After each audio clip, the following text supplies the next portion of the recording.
전후 앞뒤좌우로 오늘 예배에 나오신 여러분과 서로 인사 나누시겠습니다. 반갑습니다. 잘 나오셨습니다. 주님의 이름으로 문안하고 축복합니다. 은혜와 평강이 넘치시기를 예수님의 이름으로 축원합니다. 신약 인물 두 번째로 오늘은 베드로라는 사람에 대해서 한번 알아보도록 하겠습니다. 위대한 사도 베드로는 갈릴리 지방 벳세다에서 어부인 요한 또는 요나라고 하지요. 요한의 아들로 태어났습니다. 베드로의 원래 이름은 시몬이죠. 베드로는 반석이라는 의미인데 아람어로는 게바입니다. 하루는 예수님께서 빌립보 가이사라 지방을 거닐고 계시는데 이제 제자들에게 걷다가 묻습니다. 사람들이 인자를 누구라 하느냐? 그러자 제자들이 더러는 세례 요한, 더러는 엘리야, 또 어떤 이는 에레미야나 선지자 중에 하나라 이렇게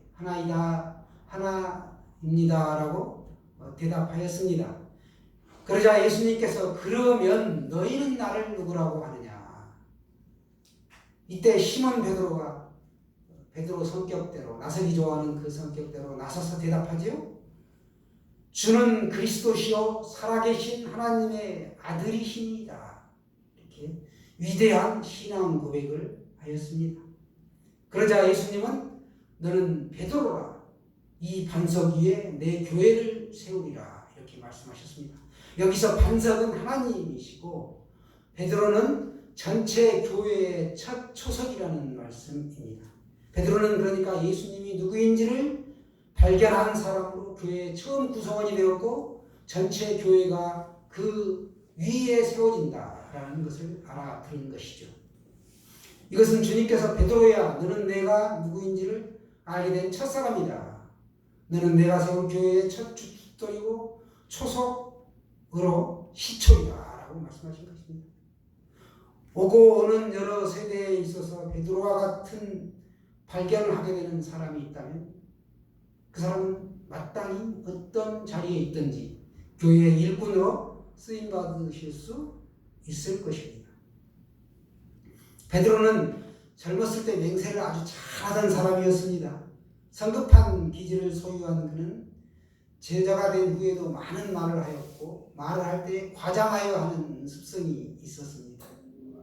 그러니까 오래전에 죽어 장사되어야 할 부분인데 이 예습관이 때로는 다시 살아나고 했다 이거죠. 습관적인 이 죄를 없애버린다는 것이 그만큼 어렵다는 사실을 우리에게 보여주고 있습니다.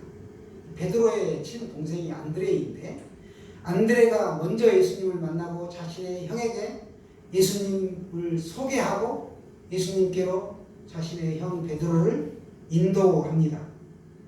그래서 예수님은 이 베드로를 처음 보는 순간 이렇게 말씀하시죠. 내가 요한의 아들 시몬이니 장차 게바라 하리라. 이 게바는 베드로라는 뜻이죠. 어떻게 예수님께서 이렇게 처음 보자마자 너는 반석과 같이 변하지 않는 자가 될 것이다 라고 그 베드로의 간절한 열명을 알았을까 라는 것입니다. 예수님께서는 시몬에게 장차 너가 베드로로 불릴 것이다 이걸 알았던 것이죠. 베드로의 마음을 아셨던 것입니다. 그러니까 예수님은 이 베드로의 마음을 아셨던 것처럼 우리의 마음도 아시고 우리가 어떤 사람이 되어야 하는지를 아시기 때문에 우리가 즐겨 순종만 하면 우리를 그분이 창조하신 목적대로 다시 우리를 이끌어 가신다는 사실이죠. 예수님은 마치 조각가와 같다는 사실입니다. 조각 작품을 만들기 전에 그 대상을 예수님은 아시는 거예요. 이게 어떤 형태로 완성이 된다는 걸. 그렇게 우리를 빚어 가시는 분이 바로 예수 그리스도십니다. 그래서 우리가 그렇게 되려면 어떻게 해야 되느냐? 주님의 말씀을 읽고 듣고 해야 된다는 것이죠. 주님을 사랑하면 우리가 하나님과 함께 있고 싶어하고 또 그분에 대해서 더 알고 싶어할 것입니다. 그러려면 그분에 대해서 우리가 더 알기를 원한다면 마땅히 우리가 말씀 가운데 붙잡혀 있을 수밖에 없게 되지요. 기쁜 마음으로 우리가 주님 앞에 자기 자신을 맡겨드릴 수 있는 것입니다. 세상에서 제일 예쁜 사람을 한 글자로 우리 나라고 하죠. 두 글자로 하면 또 나. 그렇다면 세 글자로는 역시 나. 이번에는 네 글자. 그래도 나. 마지막으로 다섯 글자로 하면 다시 봐도 나입니다. 이렇게 내가 제일이야 하고 살아가는 사람에게는 주변에 보면 친구가 없어요. 저와 여러분은 하나님 제일주의로 사시기 바랍니다. 언제나 우리에게는 하나님이 최고이십니다. 이 사실을 우리가 믿고 따르고 삶을 사는 것이죠. 베드로는 거의 걷잡을 수 없을 만큼 아주 급한 성미를 가지고 있었습니다. 예수님께서 자기의 죽음을 알리셨을 때 베드로가 강하죠. 주여 그러하지 마옵소서. 이 일이 결코 죽게 미치지 아니하리이다. 마태복음 16장 22절에 보면 이렇게 말하는데, 이 말을 하자 예수님께서 아주 호되게 야단을 치십니다. 사탄아 내 뒤로 물러가라. 너는 나를 넘어지게 하는 자로다. 내가 하나님의 일을 생각하지 아니하고 도리어 사람의 일을 생각하는도다. 이렇게 말씀하십니다. 그러니까 이것은 베드로가 자기의 의지를 내세우고 자기의 지혜를 신뢰했기 때문에 이와 같은 말을 한 것이죠. 주님께서는 이제 예루살렘에 올라가서 고난을 받고 십자가에 달려서 이 인류를 대속해서 돌아가셔야 되는데, 이 베드로의 말대로라면 십자가의 대속으로 인한 인류의 구원은 이루어질 수가 없는 것이죠. 베드로는 또 변화산에서도 하나님의 영광이 나타나자 그 황홀경에 빠져가지고 자신의 혀를 제어하지 못합니다. 그리고 또 주님께서 제자들이 모두 예수님을 너희들은 부인할 것이다 이렇게 예언하자 베드로가 또 맹렬하게 결심을 하죠. 내가 주와 함께 죽을지언정 주를 부인하지 않겠나이다. 그러나 주님은 오늘 밤 닭이 울기 전에 너가 나를 3번 부인할 것이다 이렇게 말씀하셨습니다. 아니나 다를까 베드로는 실제로 계집종 앞에서 벌벌 떨면서 내가 그 사람을 도무지 알지 못한다 이렇게 맹세하면서 저주까지 합니다. 그런데 그 순간 닭이 3번 울죠. 이에 밖으로 나온 베드로는 예수님의 말씀이 생각나 심히 통곡합니다. 회개한 것이죠. 그러나 베드로는 이 베드로의 급한 성미를 예수님은 선으로 바꾸어 주셨습니다. 베드로가 주는 그리스도시요 살아계신 하나님의 아들이십니다 라고 고백했을 때도 그랬고, 또 사도행전에 보시면 오순절에 이 감동적인 설교를 통해서 5,000명이 회심하여 돌아올 수 있었던 것도 바로 그의 격렬하고 성급한 성질 때문에 하나님이 사용하신 것입니다. 베드로는 진실된 순종의 사람이었습니다. 그를 주님께서 제자로 부르실 때 주님께서 그에게 말씀하시죠. 깊은 데로 가서 그물을 내려라. 그리고 고기를 잡아라. 어부였던 그가 갈릴리 바닥을 손바닥 보듯이 훤히 아는데 깊은 데에 가면 고기가 없다는 것을 모를 리가 없지요.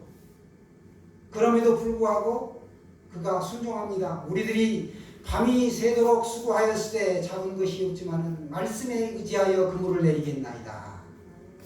베드로가 예수님의 지시대로 하였더니 어떻게 됐습니까? 어찌나 고기가 많이 잡혔던지 그물이 찢어질 지경이 됐고 인접에 있는 2배를 초청해서 같이 2척의 배에다가 고기를 나누어 담죠. 그런데 어떻게 됐어요? 배가 가라앉을 지경이 됐다. 그만큼 만성이 된 겁니다. 예수님의 말씀에 순종했더니 배가 가라앉을 정도로 많은 고기가 잡혔다. 또 다른 성경에는 153마리의 고기가 잡혔다 라고 말씀하죠.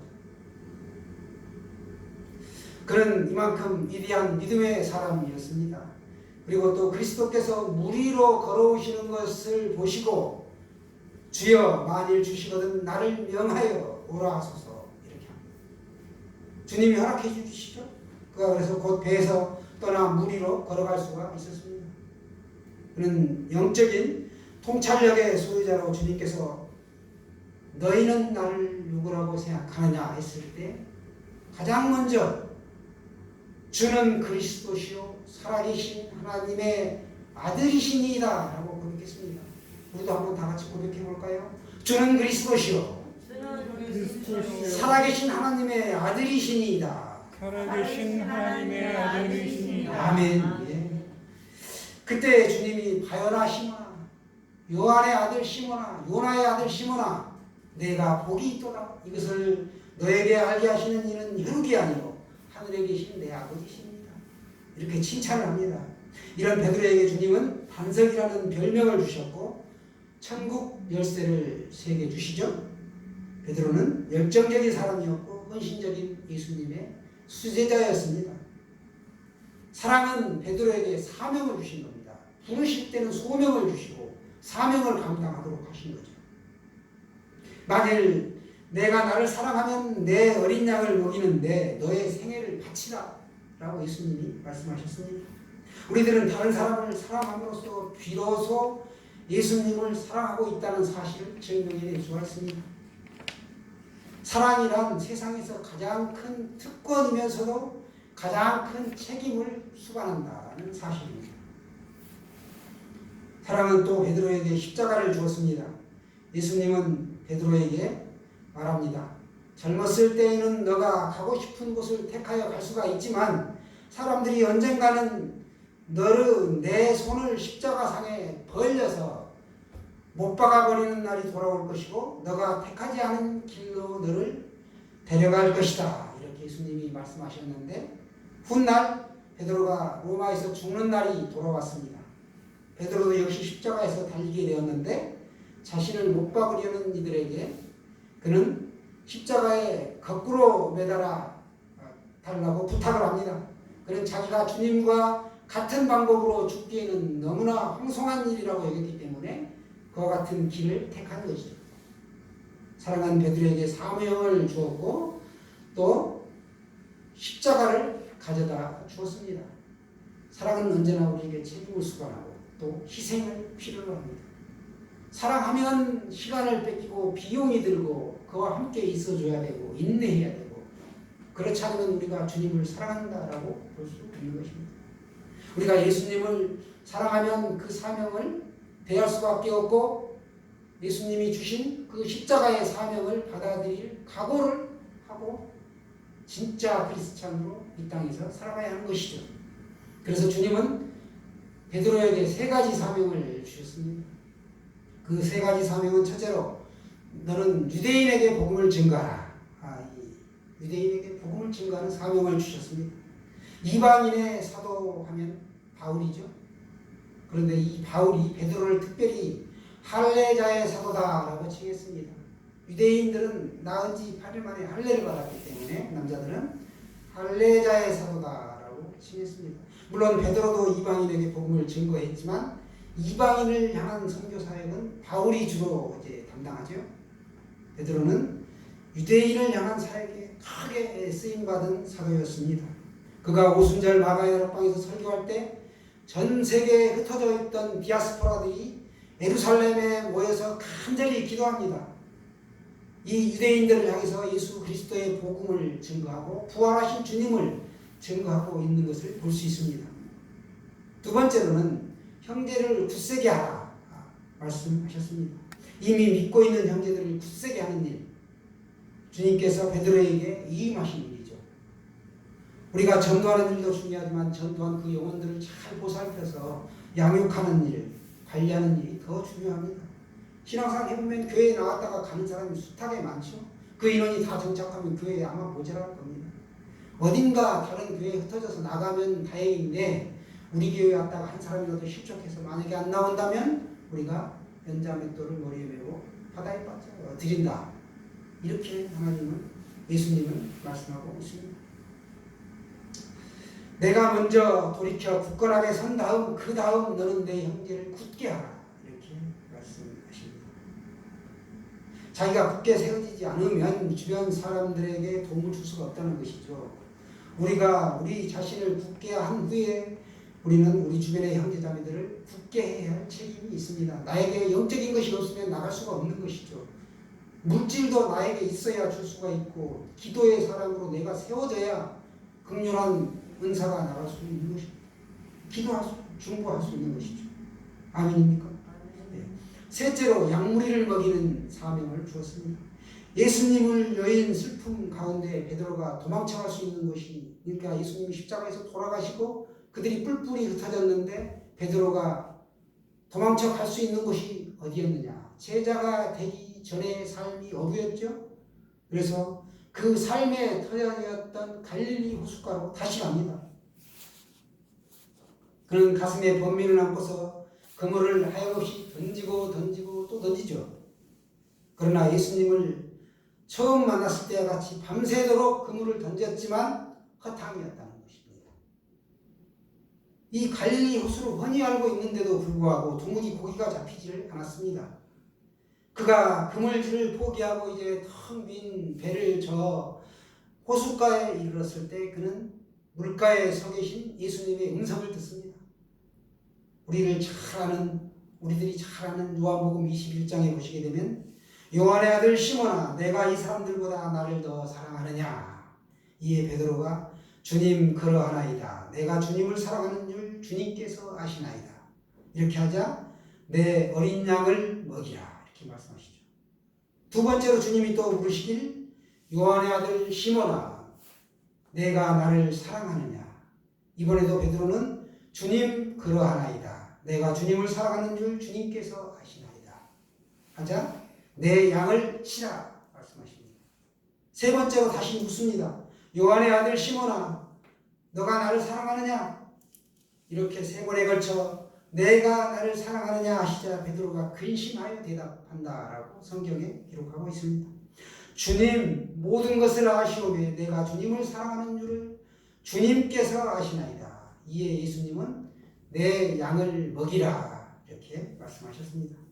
예수님은 베드로에게 양무리를 먹이는 목자의 사명을, 목자의 책임을 주신 것입니다. 폴란드의 소설가 히에키비츠라는 그 소설에 보면 코바디스라는 소설이 있는데요. 이제 주제 구성 문체가 3요소라면 인물 사건, 배경 하면 소설의 구성의 3요소가 바로 인물 사건 배경인데 이거가 영화로 이제 제작되어 절찬리에 오래전에 상영이 되었습니다. 거기에 보시면 예수님이 십자가의 처형을 당한 후에 네로 황제가 더욱더 잔인한 방법으로 그리스도인들을 박해합니다. 학살한 거죠. 그때 그리스도인이었던 기리아를 수많은 시민이 지켜보는 가운데 무시무시한 들소가 들어있는 원형극장 안으로 들여보냅니다. 이를 보고 있던 그 노예 우르서스가 원형극장 안으로 뛰어들어가 들소의 머리를 비틀어 가까스로 이 기리아를 구출해 나옵니다. 이처럼 구사일생으로 살아남은 이 기리아와 우르서스가 이제 지하교회에 그 당시에 숨어있던 베드로를 찾아가죠. 그래서 한시바삐 이 죽음의 도시인 로마를 탈출할 것을 종용합니다. 성도들의 아주 각별한 요구에 베드로가 로마를 빠져나와 캄파니아, 갑바도기아라고도 성경이 번역이 되어 있는데 그 들을 향해 이제 가고 있을 때 갑자기 환한 빗줄기가 위에서 이렇게 임합니다. 그들을 향해서 이렇게 다가오는 거예요. 그 빛이 그리스도임을 안 이 베드로가 땅에 엎드린 채 묻습니다. 도미네 코바디스 주여 어디로 가시나이까. 그러자 빛이신 예수님께서 대답하시죠. 내가 나의 양을 버렸으니 내가 다시 로마로 돌아가 또 한 번 십자가에 못 박혀야 하지 않겠니? 이미 주님은 못 박혀서 돌아가셨는데 너가 양을 버리고 이미 여기를 떠나니 내가 다시 못 박혀야 되겠다는 겁니다. 사명을 저버리고 떠나는 베드로에게 이제 깨우침을 주신 것입니다. 사랑하는 여러분, 세계는 지금 가치관의 혼돈에 빠져 있습니다. 무엇이 신앙인지 무엇이 그리스도를 위해 사는 것인지를 갈피를 못 잡고 방황하는 영혼들이 우리 주변에도 보면 널려 있죠. 그럼에도 우리는 주님이 주신 은사를 소홀히 하고 있는 저 코바디스에 나오는 이 베드로처럼 은근히 자신에게 주어진 직분을 사명을 회피하려 하고 있지는 않는지 한번 돌아볼 필요가 있습니다. 그러나 주님은 지금도 우리에게 말씀하고 계십니다. 내 어린 양을 먹이라. 내 양을 치라. 내 양을 먹이라. 이렇게 베드로에게 사명을 주었던 것처럼 우리에게도 오늘날 말씀하고 계신 것이죠. 베드로는 성령 강림 후에 다른 사도들과 함께 전도도 했고 많은 사람들에게 깊은 감동을 주다가 서기 67년에 로마에서 폭군 네로의 박해로 순교합니다.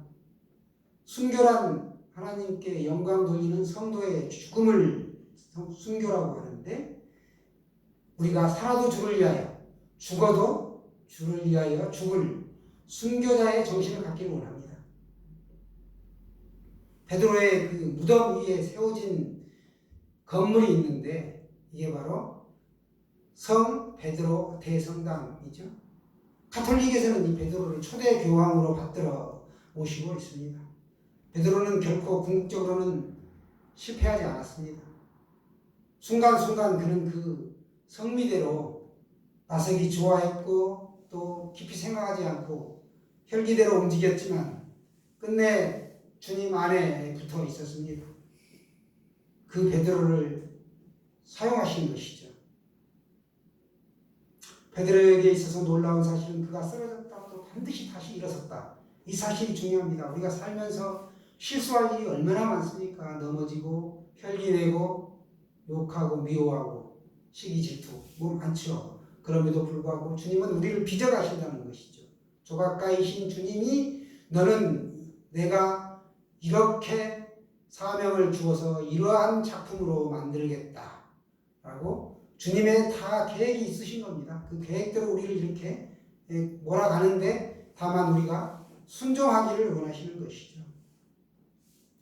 쓰러졌다가도 반드시 다시 일어날 수 있는 것이 성도입니다. 사랑하는 여러분, 우리가 결코 넘어지지 않는다 하는 것이 아니라 우리는 넘어져도 다시 일어난다. 오뚜기 아시죠? 그게 굉장히 중요합니다. 주님은 우리에게 날마다 사명을 주고 계십니다. 이 사명 정말 중요하죠. 부르신 소명 위에 사명의 길을 감당할 수 있도록 말씀으로 깨우쳐 주시고 주변의 환경을 열어서 보여주십니다. 1920년대 후반에 미국의 매사추세츠주의 법정에서 특이한 사건 하나가 다뤄지게 되었습니다. 어느 날 그 부둣가를 거닐던 한 사람이 그만 발이 로프에 걸려가지고 바다에 풍덩 빠지게 되었습니다. 이 깊은 바닷속에 빠지게 되어서 수영을 할 줄 모르기 때문에 차가운 물이 닿는 바람에 다리에 쥐까지 나게 되었고, 그가 물에 빠진 사람들이 외치는 말이 있죠. 살려주세요 하고 소리 크게 지르는 거 있죠. 허우적대며 도와달라고 소리치다가 그만 물속으로 더 깊이 빠져버리고 말았습니다. 잠시 후에 그의 친구들이 달려왔을 때는 이미 그의 생명이 끊어진 뒤였죠. 문제는 물에 빠진 사람으로부터 불과 몇 미터도 안 되는 거리에 젊은이 한 사람이 의자에 기대에 앉아서 한가롭게 일광욕을 즐기고 있었다는 사실입니다. 그는 분명히 물에 빠진 사람이 살려줘요 하고 소리쳤는데 그 소리를 분명히 그 예언하는 소리를 들었을 텐데 자기의 일광욕을 방해하지 말라는 듯이 아무 일도 없었던 것처럼 자기의 일에만 집중해 있었다는 것이죠. 그가 더구나 수영을 아주 잘하는 사람이었고 기가 먹는 사람도 아니었고 눈이 시력이 나쁜 사람도 아니었다는 것이죠. 이것을 익사자의 가족들이 후에 알게 되었고 이러한 그의 행동에 분개한 나머지 법정에 소송을 하였습니다. 사람의 탈을 쓰고는 도저히 이럴 수가 없다. 사람이 죽어가는 것을 보고 그냥 보고만 있다니, 그것도 수영을 할 줄 아는 사람이. 여러분, 결과가 어떻게 됐을까요? 결과는 익사자의 가족이 패소한 것으로 끝났습니다. 법정의 판결은 부둣가에 앉아있던 사람이 물에 빠진 사람을 구해야 할 법적인 책임이 없다는 것이었습니다. 도덕적으로는 책임이 있지만 법에 명시된 게 없다는 거예요. 그러나 법정과는, 세상의 법정과는 달리 예수님은 오늘도 우리에게 말씀하고 계십니다. 영원한 지옥으로 빠져가는 이웃을 예면하고 있지 않나 너희들.